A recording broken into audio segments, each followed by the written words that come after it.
એક નાનકડી વાર્તા સાંભળી હતી. એક નાનકડું બાળક 3, 3.5, 4 વર્ષનું નાની ઉંમરનું બાળક બહાર જઈ અને પાર્કિંગમાં જઈને પિતાની એક બહુ સુંદર ગાડી હતી એ ગાડી ઉપર નાનકડું કશુંક હાથમાં લઈ પથ્થર કે કશુંક અને એની પર કશુંક કોતરતો હતો, ડિઝાઇન કરતો હતો. એ જ વખતે પપ્પાજી એના ઓફિસ જવા માટે બેગ લઈને આવી ગયા અને એમણે જોયું કે મારી ગાડીનો કલર ઉખાડી કાઢ્યો, મારી ગાડી બગાડી કાઢી, મારી ગાડી ખરાબ થઈ ગઈ. 2-4 લાફા મારી અને જતા રહ્યા. એ ઓફિસ ગયા ત્યારે ઓફિસ જઈને એમણે એ જગ્યા શું કેટલું નુકસાન થયું છે એ જોવા એ જગ્યાને ફેરવી અને એ જગ્યા પર જોયું તો એની અંદર એણે લખ્યું તો બચ્ચાએ આઈ લવ યુ ડેડી અને હેપી બર્થડે ટુ યુ આવું લખ્યું હતું એની સ્ટોનથી.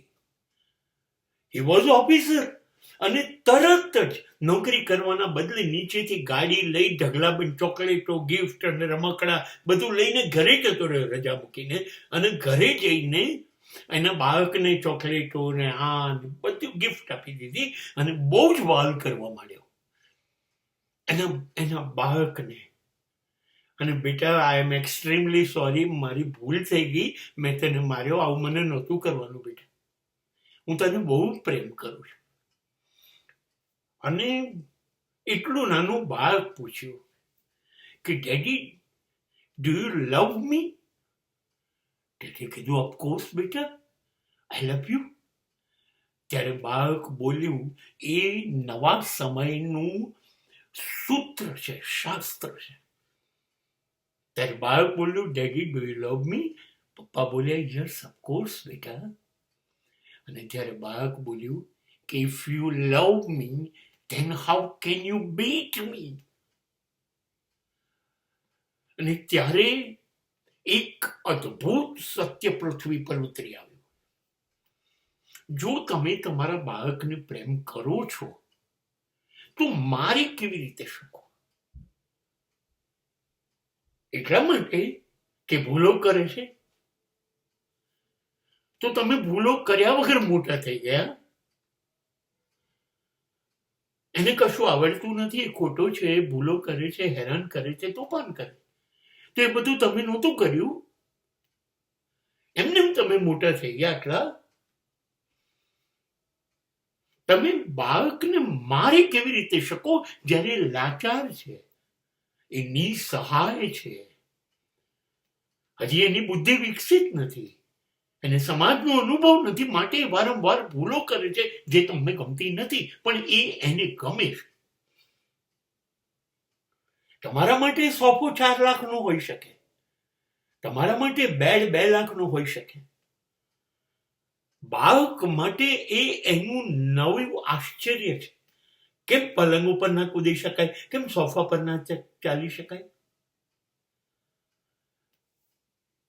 અને તમે એને, જૂના જમાનામાં શબ્દ હતો તાડન, અને આ ચાલુ જ રહેતું. મા બાપ ઘેર વારે ઘણીએ અને સ્કૂલમાં શિક્ષકો માર્યા જ કરતા હતા. હવે સ્થિતિ ક્યાં થઈ છે કે અત્યારે બાળક સહન કરી લેશે કેમ કે એની પાસે કોઈ રસ્તો જ નથી. એ ચૂપ થઈ જશે, એ તમને એવો અહેસાસ કરાવી દેશે કે ભૂલ થઈ ગઈ, હવે હું નહીં કરું, તમે રોકાઈ જાઓ એટલે. પણ એ અંદરથી નક્કી કરી દેશે. અને આ નાની ઉંમરમાં જ્યારે માર પાડીએ છે ને ત્યારે એની અંદર એની સેન્સિટિવિટી, લાગણીશીલતા પુષ્કળ જોર ઉપર હોય છે અને ત્યારે નોંધી લે છે.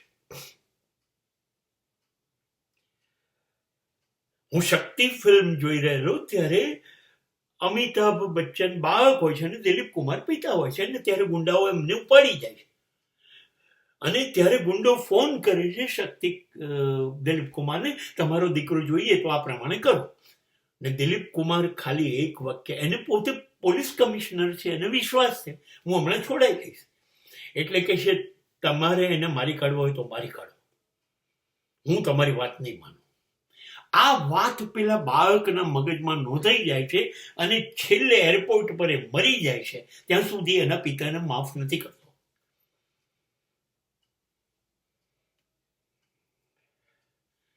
આપણે એનાથી કેટલા બધા મોટા છીએ, શક્તિશાળી છીએ, વિચારીએ છીએ, આપણી પાસે તાકાત છે. આપણે એને ખાવા નહીં આપીએ તો નહીં ખાઈ શકે, એને પાણી નહીં આપીએ તો નહીં, એને એક રૂમમાં બેસાડીશું બેસી જશે, એને ધાર્યું નહીં કરવા દઈએ તો નહીં કરે. પણ એની આંખમાંથી જે આંસુ પડે છે એ ભવિષ્યમાં ક્રાંતિ બનશે, આગ લાગશે. બાળકની આંખમાંથી આંસુ પડવું ન જોઈએ, એને સુધારવો તો પડે ને. એ બધી ખોટી ટેવો પડે, બધું સાચું છે. તમે બદલી શકો છો આ દુનિયાને? તમે બદલી શક્યા? તમે તમારી જાતને બદલી શક્યા? નથી બદલી શક્યા હજી. તો એક નાનકડા બાળક ઉપર નિર્દોષ છે, જેને સમાજની કઈ ખબર નથી, બિચારું લાચાર છે, એની પાસે આવક નથી, એની પાસે ઘર નથી, એની પાસે કોઈ રસ્તો નથી, જશે ક્યાં? એક સંજોગોમાં તમે અત્યાચાર કરશો. ખબર નહીં, મેં તો એવું સાંભળ્યું છે કે જે બાળક જેવા હોય ને એ જ ઈશ્વર બની શકે. એટલે બાઇબલમાં ક્રાઇસ્ટે કીધેલું, you must be a child like, not childish. બાળક જેવા બનો તો ઈશ્વર તમારા હોય.